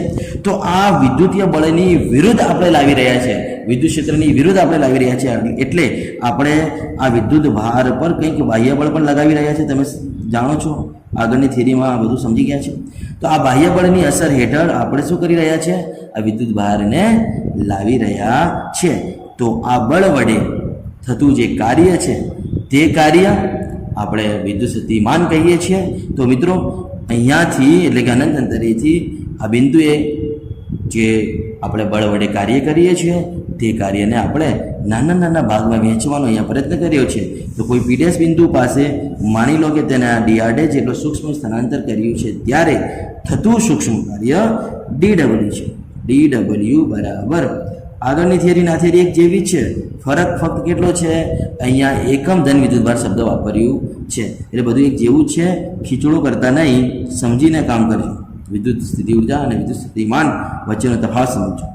DW બરાબર F સદિશ ઇન્ટુ DR ડેશ સદિશ. DR ડેશ કેમ? આજે સૂક્ષ્મ સ્થાનાંતર જે વિચાર્યું છે આપણે પીડેશ બિંદુ પાસે તેની ચર્ચા કરી રહ્યા છીએ. તો DW બરાબર F સદિશ ઇન્ટુ DR ડેશ સદિશ જે આપણને મળ્યું છે એ કયું કાર્ય છે? સૂક્ષ્મ કાર્ય. આપણે શું લખી શકીએ તેને માટે? DW is equal two F dot DR dash cos theta. Theta કેટલું આવશે? 180 ડિગ્રી. કેમ 180 ડિગ્રી? કારણ કે આપણે આવી રહ્યા છે બાહ્ય બળની અસર હેઠળ. ક્યાં આવી રહ્યા છે? પ્લસ ક્યુ વિદ્યુત ભાર તરફ, એટલે કે પી બિંદુ તરફ આવી રહ્યા છે. અને વિદ્યુતીય બળ કઈ દિશામાં છે? તેનાથી વિરુદ્ધ દિશામાં. આપણે ક્ષેત્રની વિરુદ્ધ આવી રહ્યા છે ને એટલા માટે ક્ષેત્રની વિરુદ્ધ આવી રહ્યા છે, ક્ષેત્રની વિરુદ્ધ આવી રહ્યા છે એટલે કે બળ અને સ્થાનાંતર વિરુદ્ધ દિશામાં છે એટલે ખૂણો 180 નું બને. કેમ કે આપણે વિદ્યુત ક્ષેત્રની વિરુદ્ધ પદાર્થને એટલે કે આપેલા વિદ્યુત ભારને ગતિ કરાવી રહ્યા છીએ. માટે અહીંયા તમને જે સૂક્ષ્મ કાર્ય મળશે DW એ કેટલું મળશે? માઇનસ F સદિશ ડોટ DR ડેશ સદિશ. બરાબર. કાર્યગુણ મળવાનું કારણ શું છે? આપણે ક્ષેત્રની વિરુદ્ધ આવી રહ્યા છીએ. ઓકે, ચલો હવે કુલમ બળ તો તમે જાણો છો F. હવે કુલમ બળની જગ્યા પર આપણે F નું સૂત્ર મૂકીએ તો DW બરાબર તમને શું મળી જાય? માઇનસ કે Q1 એટલે કે આપણો સ્ત્રોત વિદ્યુત ભાર, Q2 એટલે કે એકમ ધન વિદ્યુત ભાર. એની જગ્યા પર આપણે એક કિંમત મૂકી દઈએ અને છેદમાં તે બંને વચ્ચેનું અંતર, તે બંને વચ્ચેનું અંતર આપણે ક્યાંથી વિચાર કર્યું છે? તો કે ભાઈ પીડેશ બિંદુ, અને ત્યાંનું અંતર કેટલું છે? તો કે ભાઈ R ડેશ ના મૂલ્ય જેટલું, એટલે R ડેશ. ખબર છે આપણે અનંત અંતર સુધીનું અંતર નહોતા જાણતા એટલે તો અહીંયા પીડેશ બિંદુ પસંદ કરી છે. ઓકે, એટલે આ અંતર આપણે અહીંયા મૂકશું તો R ડેશ સ્ક્વેર. ઓકે, અહીંયા સુધી ખ્યાલ આવશે. તો આ વસ્તુ થઈ સૂક્ષ્મ કાર્ય કે Q1 Q2 upon r dash square into d r dash एफनी किंमत आ डी आर डैश एमनो एम आ थई गयुं समीकरण नंबर 1। आ शुं थई गयुं समीकरण नंबर 1 सूक्ष्म कार्य मळी गयुं। हवे समग्र मार्ग पर आवा नाना नाना स्थानांतरो वडे थता सूक्ष्म कार्योनो सरवाळो એટલે કે સંકલન સ્વરૂપે આપણે કુલ કાર્ય મેળવી શકીએ। બરાબર, તો હવે કુલ કાર્યની વાત કરીએ તો શું કરીશું, ધ્યાન આપજો। ચલો હવે કુલ કાર્ય હવે અનંત અંતર એટલે ઇન્ફાઇનાઇટ થી p સુધી લાવવા માટે કરવું પડતું કુલ કાર્ય કુલ કાર્ય એટલે કે કેપિટલ ડબલ્યુ ક્યાંથી લાવી રહ્યા છે, ઇન્ફાઇનાઇટથી પી સુધી લાવી રહ્યા છે। એ જ વિદ્યુત સ્થિતિમાન છે, વ્યાખ્યા પ્રમાણે એ જ વિદ્યુત સ્થિતિમાન છે એટલે કે v is equal to integration ઇન્ફાઇનાઇટથી ક્યાં લાવી રહ્યા છે, પી બિંદુ સુધી। તેનું સ્થાન સદિશ શું છે તો કે આર, એટલે કે આર અંતરે લાવી રહ્યા છીએ। ઇન્ફાઇનાઇટ અંતરથી આર અંતર આપણે હવે અંતર સ્વરૂપે લિમિટ મૂકવાની છે। ઇન્ફાઇનાઇટ અંતરથી આર, આ અંતર કેટલો છે, ઇન્ફાઇનાઇટ સુધીનું। આપણે કયા અંતરે લાવી રહ્યા છે, ઉગમ બિંદુથી આર અંતરે। તો અહીંયા ઇન્ફાઇનાઇટથી આર તમે પી મૂકો પછી આર મૂકો તો એ ચાલે, કેમ કે પી એ આર અંતરે આવેલું છે। બરાબર, એટલે એ થોડું સમજવાનું છે। ડી ડબલ્યુ એટલે કે સમીકરણ 1માં મળેલા સૂક્ષ્મ કાર્યનો આખી લિમિટમાં એટલે કે આખા માર્ગ પર સંકલન। ઓકે, ચલો સમીકરણ 1 પરથી કિંમત મૂકીશું।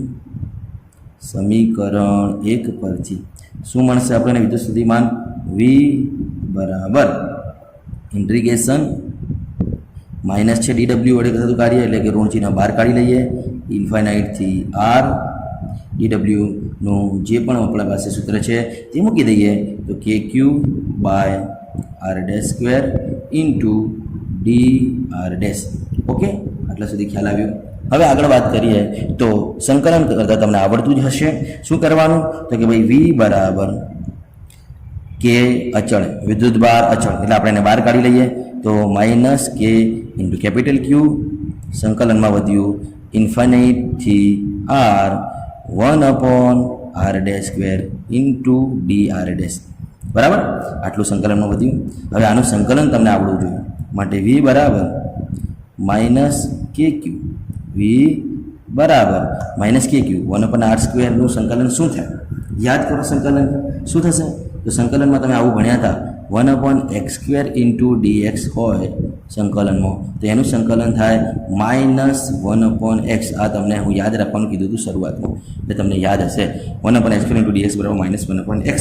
બરાબર, કેવી રીતના આવે તો કે ના ખબર પડતી હોય તો પહેલાં આને ઉપર લઈ જતા હતા, x ની -2 ઘાત થાય, પછી સંકલનનો સામાન્ય નિયમ ઘાતમાં એક ઉમેર્યો, જે ઘાત આવે છેદમાં એટલે આ જવાબ આવી જવાનું છે। એવી રીતના તમે કરી લેજો। બરાબર, એટલે આપણે સંકલનથી જે જવાબ મળે એ શું મળે, -1/r ડેશ શું મળે, -1/r ડેશ લિમિટ એમની એમ ઇન્ફાઇનાઇટથી આર। બરાબર, હવે શું કરીશું, આ જે માઇનસ હતો અને આ જે માઇનસ છે માઇનસ માઇનસ તો શું થઈ જશે, પ્લસ થઈ જશે। માટે v બરાબર કે ક્યુ કૌંસમાં લિમિટ મૂકીએ તો પહેલાં upper limit minus lower limit એટલે કે 1/r માઇનસ અપર લિમિટ મૂકીએ આર ડેશની જગ્યા પર, પછી લોઅર લિમિટ મૂકીએ તો 1/ઇન્ફાઇનાઇટ। સંકલન આવડવું જોઈએ। શું કર્યું, માઇનસ માઇનસ પ્લસ થઈ ગયું। પહેલાં લિમિટ મૂકવાની અપર લિમિટ, પછી માઇનસ કરીને લોઅર લિમિટ। આ સંકલનનો સામાન્ય નિયમ છે, પહેલાં હંમેશા અપર લિમિટ જ આવે, પછી વચ્ચે માઇનસ, પછી લોઅર લિમિટ મૂકવાની। બરાબર, એટલે તમને જવાબ મળશે v બરાબર કે ક્યુ બાય આર, કેમ કે 1/ઇન્ફાઇનાઇટ તો શું થાય, શૂન્ય થાય। અથવા તેને આવી રીતના પણ લખી શકો કેની જગ્યા પર 1/4π epsilon naught into Q by R તો આ જે સૂત્ર મળ્યું તમને એ વિદ્યુત સ્થિતિમાનનું સૂત્ર છે, બિંદુવત વિદ્યુત ભારના વિદ્યુત સ્થિતિમાનનું સૂત્ર છે, જે પણ તમને આવડવું જોઈએ। બિંદુવત વિદ્યુત ભારના વિદ્યુત સ્થિતિમાનનું સૂત્ર છે, જે તમને થિયરીમાં સાબિત કરવાનું કહ્યું હતું કે ભાઈ બિંદુવત વિદ્યુત ભારના કારણે ઉદ્ભવતું વિદ્યુત સ્થિતિમાન। તો આ સૂત્ર યાદ રાખીશું, જે ઘણા બધા દાખલા એમસીક્યુ સોલ્વ કરવામાં તમને મદદરૂપ થશે। v બરાબર કે ક્યુ બાય આર, બિલકુલ સરળ પ્રશ્ન હતો। વિદ્યુત સ્થિતિમાનની વ્યાખ્યા એની એ જ જે આપણે આગળ ચર્ચી છે કે અનંત અંતરેથી એકમ ધન વિદ્યુત ભારને વિદ્યુત ક્ષેત્ર, આ વિદ્યુત ભારના વિદ્યુત ક્ષેત્રમાં આવેલા બિંદુ પી પાસે લાવવાનું છે. આ લાવવા માટે કરવું પડતું કાર્ય એ જ વિદ્યુત સ્થિતિમાન હશે. બરાબર, એનું અહીંયા સૂત્ર આપણે બિંદુ વિદ્યુત સ્થિતિમાનનું મળ્યું V બરાબર KQ બાય R, સામાન્ય સૂત્ર V બરાબર W/Q. બરાબર, તો આપણે શું કર્યું તો કે ભાઈ આ કાર્ટેશિયન યામાક્સ પદ્ધતિના અંદર આપણે કોઈ વિદ્યુત ભાર કેપિટલ Q જે સ્ત્રોત વિદ્યુત ભાર હતો તેને ઉગમબિંદુ પર વિચારે તેનાથી અનંત અંતરે કોઈ એકમ વિદ્યુત ભાર વિચાર્યું છે અને અનંત અંતરેથી ક્ષેત્રમાંના P બિંદુ પાસે તેને લાવવા માટે સમગ્ર માર્ગ પર શું કર્યું છે, નાના નાના સૂક્ષ્મ કાર્યોનો સરવાળો. એટલે પહેલાં કોઈ P' બિંદુ પાસે એક નાનકડું સ્થળાંતર વિચારી આપણે સૂક્ષ્મ કાર્ય શોધી લીધું, કારણ કે આપણને ઇન્ફિનાઇટ અંતર કેટલો એ ખબર છે નહીં. એટલે આપણે શું કર્યું, માર્ગના વચ્ચેનો કોઈ બિંદુ પસંદ કરી તેનું સ્થાન સદિશ આપ્યું છે. એ સ્થાન સદિશના મૂલ્ય જેટલા અંતરે તે રહેલું હોય એટલે કુલંબ બળમાં અંતર આપણને મળી ગયું. બરાબર, અને એ સૂક્ષ્મ કાર્યનું સમગ્ર માર્ગ પર શું કરી લેવાનું, સંકલન. એ સંકલન કરતાં તમને શું મળી જાય, વિદ્યુત સ્થિતિમાન. એટલે સિમ્પલ થિયરી છે, આ પણ સ્ક્રીનશોટ લઈને તેને પણ લખી લેજો. સ્ક્રીનશોટ લઈ લો, ચલો, એટલે આ થિયરી પતી જાય. હવે એને લગતો એક નાનકડો દાખલો છે, આપણે તેની ચર્ચા કરીએ. બરાબર, અને બીજી વાત એ કે વિદ્યુત સ્થિતિમાન અને વિદ્યુત સ્થિતિ ઉર્જા વચ્ચેનો તમને તફાવત પણ પૂછાય, એટલે તફાવત પણ તમને આવડવું જોઈએ. કેવી રીતના લખવાનું, તો કે ભાઈ જો તમને એક સિમ્પલ શબ્દોમાં તમને કહી દઉં કે કદાચ તમને વિદ્યુત સ્થિતિમાન અને વિદ્યુત સ્થિતિ ઉર્જા વચ્ચેનો તફાવત પૂછાય, જો અહીંયા હું તમને બતાવી દઉં V અને U વચ્ચેનો તફાવતમાં કેટલા મુદ્દા લખવાના, વિદ્યુત સ્થિતિમાન અને વિદ્યુત સ્થિતિ ઉર્જા. તો નંબર 1, પહેલા મુદ્દામાં તમારે વ્યાખ્યા લખવાની, બંનેમાં શું લખવાની, વ્યાખ્યા. અહીંયા પણ વ્યાખ્યા લખી દેવાની જેની આપણે ચર્ચા કરી ગયા છે. બરાબર, બીજા મુદ્દામાં તમારે લખી દેવાના તેમના સૂત્રો. શું લખી દેવાના, સૂત્ર. ત્રીજા મુદ્દામાં તમારે લખી દેવાના એકમ. એ બધું આ થિયરીમાં આવી ગયું છે. બરાબર, ત્રીજા મુદ્દામાં તમારે શું લખી દેવાના, એકમ. અને અંતે છેલ્લા મુદ્દામાં લખી દેવાનું પારિમાણિક સૂત્ર. પૂરું, 2 માર્ક્સમાં પૂછાય એટલે આટલું લખો એટલે બહુ થઈ ગયું. આ થઈ ગયું તફાવત તૈયાર. આ બધું જ બંને થિયરીમાં હું તમને બતાવી દીધું છે, વ્યાખ્યા બતાવી દીધી છે, બંનેના સૂત્રો મળી ગયા છે, એકમ તમને ખબર છે, પારિમાણિક સૂત્ર પણ બનાવી દીધા છે, એટલે આ તફાવત પૂરો. તો આ થઈ ગયું તફાવત, આ પણ તમને આવડવું જોઈએ. ઓકે, હવે એક નાનકડો દાખલો છે તેની ચર્ચા કરી લઈએ. ઉદાહરણ નંબર 1.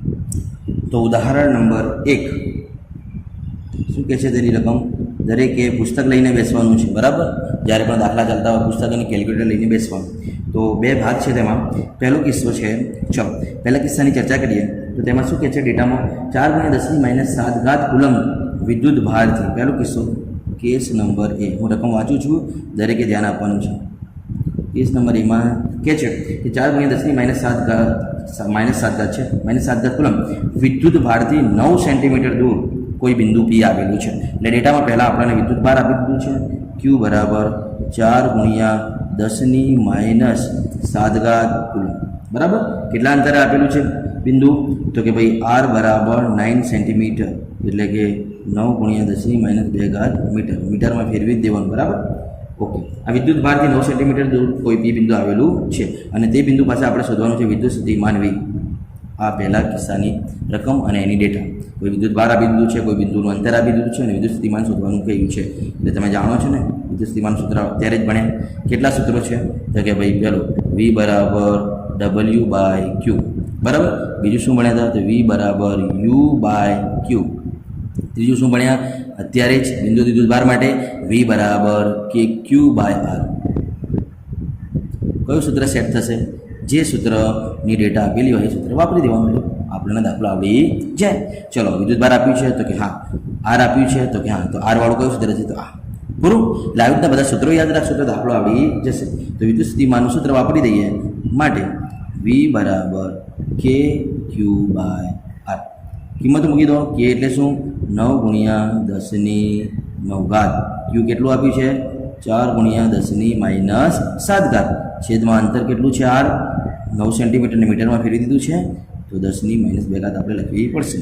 સાદરૂપ આપો, શું જવાબ મળશે, તો 4×10⁴. એટલે કેલ્ક્યુલેટર લઈને બેસવાનું છે, તમારે જાતે જવાબ લાવવાનું છે. જૂલ પર કુલંબ, આ થઈ ગયો તેનો એકમ. આ મળી ગયું તમને વિદ્યુત સ્થિતિમાન. પહેલો કિસ્સો પૂરો. Case number 2. બીજો કિસ્સો શું છે, case number B. Case number બીમાં એમ કહે છે કે આ પરથી, એટલે કે આ વિદ્યુત સ્થિતિમાન મળી ગયું પછી કહે છે કે 2×10⁻9 કુલંબ વિદ્યુત ભારને, ફરીથી વિદ્યુત ભાર આપ્યું છે Q બરાબર 2×10⁻9 કુલંબ. આ વિદ્યુત ભારને અનંત અંતરેથી P બિંદુએ લાવવાનું છે. હવે ક્યાંથી લાવવાનું સમજો ખાસ, અનંત અંતરેથી લાવવાનું છે. તો કરેલા કાર્યની ગણતરી કરો. તો W શોધવાનું છે. સૂત્રો જ આવડવા જોઈએ. ચલો આ સૂત્રમાંથી હવે શું આપ્યું છે? Q. શોધવાનું શું છે? W. V આપણને મળી ગયું છે. આ દાખલો છે, ઉપર V મળી ગયું છે. એટલે હવે કયું સૂત્ર વાપરીશું? ખ્યાલ આવે છે? એટલે આપણે હવે ડાયરેક્ટ એ સૂત્ર વાપરી દઈએ તો તમને જવાબ મળી જાય. તો V બરાબર W/Q. W/Q આપણે શોધવાનું છે W. એટલે W બરાબર VQ. બરાબર. V કેટલું હતું? ઉપર મળી ગયો છે ને V. 4 ગુણ્યા 10⁴ અને Q કેટલો છે? 2 ગુણ્યા 10⁻⁹ એટલે ટોટલ આન્સર આવે 8 ગુણ્યા 10⁻⁵. કાર્ય છે એટલે એકમ શું આવે? જૂલ. આ મળી ગયું તમને કાર્ય. બરાબર. આગળ આપણને એમ પૂછ્યું છે કે શું જવાબ વિદ્યુત ભારને જે માર્ગે લાવવામાં આવે છે તેના પર આધારિત છે? તો તમે જાણો છો ને, વિદ્યુતીય બળ તો સંરક્ષી બળ છે અને આ કરેલું કાર્ય એ પ્રારંભિક અને અંતિમ સ્થાન પર જ આધાર રાખે છે, તેના માર્ગ પર આધારિત છે નહીં. એટલે આપણે લખીશું કાર્ય માર્ગ પર આધારિત નથી. કાર્ય માર્ગ પર આધારિત નથી. સંરક્ષી બળ વડે થતું કાર્ય માર્ગ પર આધાર રાખતું જ નથી, આપણે જાણીએ છીએ. ફક્ત કેના ઉપર આધાર રાખે છે?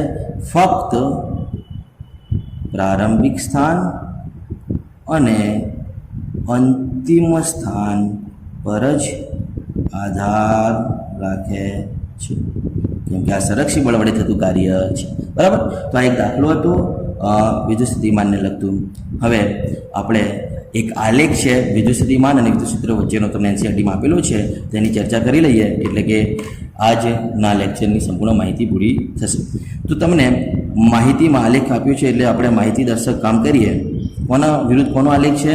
તો કે ભાઈ વિદ્યુત સ્થિતિમાન અથવા તો વિદ્યુત ક્ષેત્રનો અંતર સાથેનો આલેખ છે. નો અંતર સાથેનો આલેખ છે. તો કેવો છે આલેખ? સમજો. ફક્ત માહિતી આપણે એના ઉપરથી યાદ રાખવાની છે કે આ આલેખમાં શું કહેવા માંગે છે. તો અહીંયા છે વિદ્યુત સ્થિતિમાન અથવા તો E. બરાબર. અને અહીંયા છે આ x અક્ષ પર અંતર, y અક્ષ પર વિદ્યુત સ્થિતિમાન અને વિદ્યુત ક્ષેત્રની વાત કરી રહ્યા છીએ. અહીંયા આપણને તેનો બિહેવિયર એટલે કે તેનો નેચર આપ્યું છે, એટલે કેવો આલેખ મળે. તો મિત્રો જે આલેખ તમને અહીંયા મળી રહ્યો છે તે વોલ્ટેજ અને ઇલેક્ટ્રિક ફિલ્ડ એટલે કે વિદ્યુત ક્ષેત્રનો એ આવી રીતના નેચર ધરાવે છે, જે તમારે યાદ રાખવાનું છે. વોલ્ટેજ માટે જે એક્સપોનેન્શિયલ ઘટાડો બતાવ્યો છે આપણને, તે જ પ્રમાણે વિદ્યુત ક્ષેત્ર આ કોના માટેનો આલેખ થયો? તો કે ભાઈ વોલ્ટેજ માટેનો. આ વોલ્ટેજ માટેનો આલેખ છે. બરાબર. તે જ પ્રમાણે વિદ્યુત ક્ષેત્ર માટેનો પણ આલેખ તમને આવી રીતના બતાવ્યો છે. બરાબર. અને આ છે વિદ્યુત ક્ષેત્ર માટેની વાત. બરાબર. બંનેના સૂત્રો તમે જાણો જ છો. V બરાબર સૂત્ર શું હોય? KQ/R. વિદ્યુત સ્થિતિમાનનું સૂત્ર V બરાબર KQ/R છે અને વિદ્યુત ક્ષેત્રનું E બરાબર KQ/R² છે. સૂત્ર કેમ લખું છું? કેમ કે આલેખ પરથી આપણે સંબંધ મેળવવાનો છે. કયો સંબંધ?